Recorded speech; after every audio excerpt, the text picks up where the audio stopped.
Kid coming back to the parents says, "Thanks for pooching my future. You got your pension, you got your house that's paid off, you got the nice car, you got everything going for you. What about me?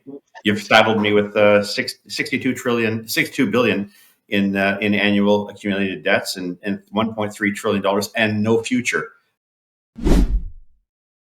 I want to play a clip from Doug Ford, and I was absolutely dumbstruck by this, Dan, because Doug Ford has a problem telling the truth many times, and he had this early election, I believe, because he knew economic hardship was right around the corner, and he probably would have lost an election 3 or 4 months later. But listen to Doug Ford.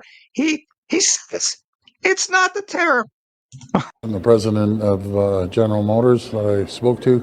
It's going to be about 500 employees. It has nothing to do with the tariffs, he said. The volume is not there. People are not purchasing like they thought they would.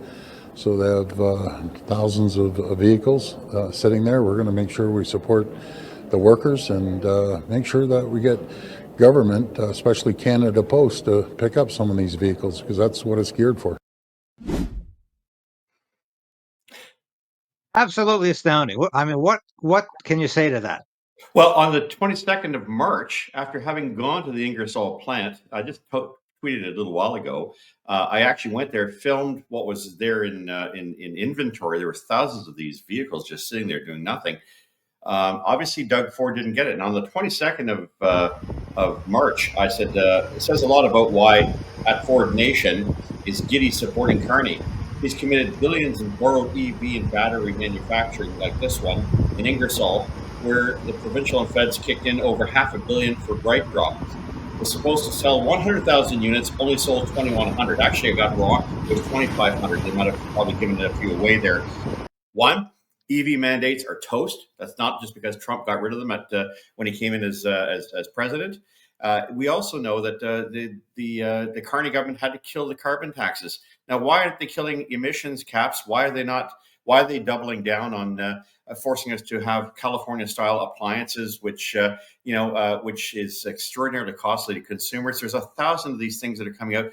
GFANZ, the Glasgow Financial Alliance for Net Zero that Mark Carney put forward, is now subject to antitrust review in the United States. This guy could be charged and billions of dollars taken away from the GFANZ organization and the banks who fled. So by any measure, anybody who hopped on the bandwagon a few years ago on net zero is now looking pretty damn foolish. And it's amazing to see so many stunned Canadians falling in for this. You just lost 500 jobs. They've nuked those jobs. They're not there anymore. Well, I know you're on the verge of going out right now and door knocking on behalf of the Conservative candidate there, and that's something I don't think a lot of people would have imagined. Just like I just was reading yesterday, Irwin Cotler, a former justice minister, liberal justice minister, is supporting the Conservatives at the time. And I really do think that Mark Carney was a manufactured candidate. It's a guy with absolutely no business being leader of the Liberal Party or prime minister. He was just taken, installed by globalists, by people who just don't give a damn about Canadian democracy. And now his campaign, I think, is being completely manufactured. And it just kills me because he hasn't got an original thought in his head. I mean, there's all that talk about his plagiarizing his doctorate back at Harvard, but he's stealing policies every week from Poilievre. And of course, Poilievre, if they're Poilievre's policies, they're bad. But if Carney takes them, they're good. They're good. And it's just incredible. And he can't deviate from the same talking points he's been using from the day one he started his liberal leadership race. It's the same script. And it amazes me and I've talked to people who have gone to his coffee clutches and go to his so-called rallies today, and it's the same thing over and over again. And the only difference is when he says, "Hey, I think I'll take that policy from Poilievre, and I think I can use that." And so I think you're dead on. And a lot of conservatives are very depressed right now. They're thinking, "My God, the polls are terrible." Even Abacus, which is usually fairly positive, I knew David Coletto when I was with Sun News. I think he's probably the most objective pollster out there. but even his polls are not looking great. But I think you hit the nail on the head. They're talking to too many people who are over 60. And of course, that's the strongest segment of the liberal vote. These are people who really think Poilievre is going to come in and Donald Trump them back to an age of no social security. They really believe that. And it's the young people who can't afford a house, who can't even afford rent in any Canadian city. Some of them are homeless. And they can't even imagine a day coming when they can own their own home and start a family. Those are the ones who are madder than hell. And I think that's, if anything comes out of this, that's exactly what the statement is that it's the younger people who have been disenfranchised by Justin Trudeau. Big time. Would you agree? Yeah, I mean, kids coming back to their parents says, thanks for pooching my future. You got your pension. You got your house that's paid off. You got the nice car. You got everything going for you. What about me?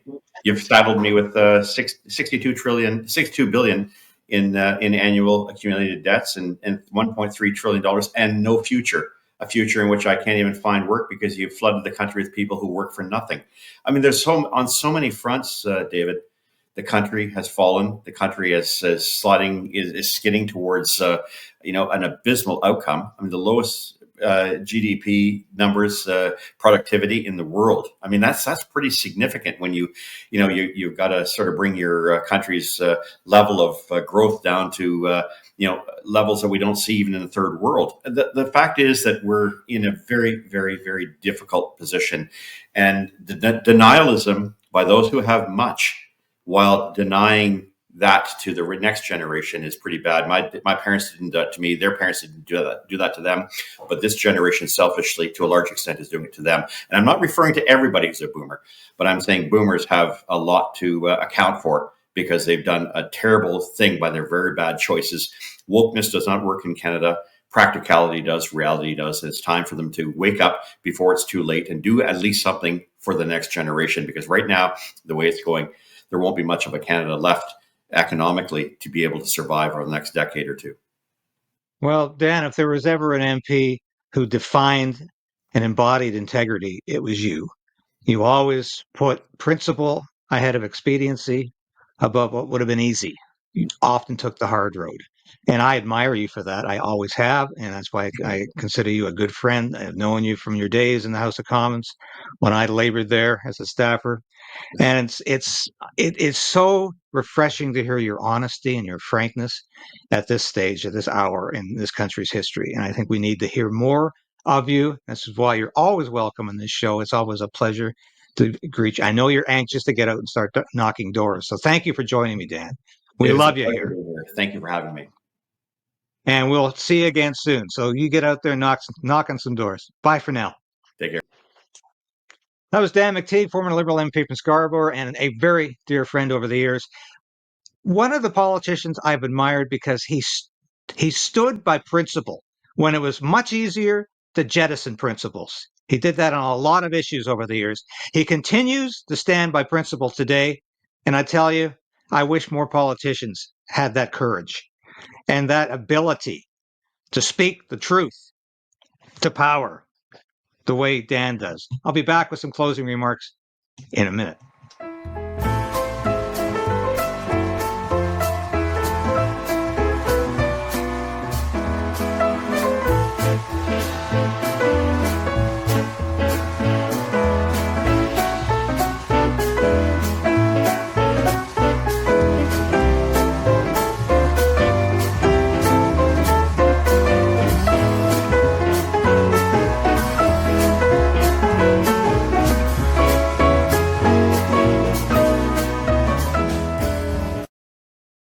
Yes, I do agree with Dan on one. Well, I agree with everything Dan said, but mostly I agree with the fact this election has been manufactured for the Liberals by Liberals in the media and in polling. And I think this election is going to break towards the Conservatives. Now, they can't get overconfident. They got to keep playing the game. They've got to keep doing this properly. They've got to keep focused on change. But it can break for them, especially if Carney participates in the English language debate. Polyev will absolutely eviscerate him there. I'll be back again tomorrow at 10 o'clock. Thanks for joining me a bit early today. And I will give you all the news you need to know. Let's continue to resolve to resist. So God bless and Godspeed. I'm David Crayden.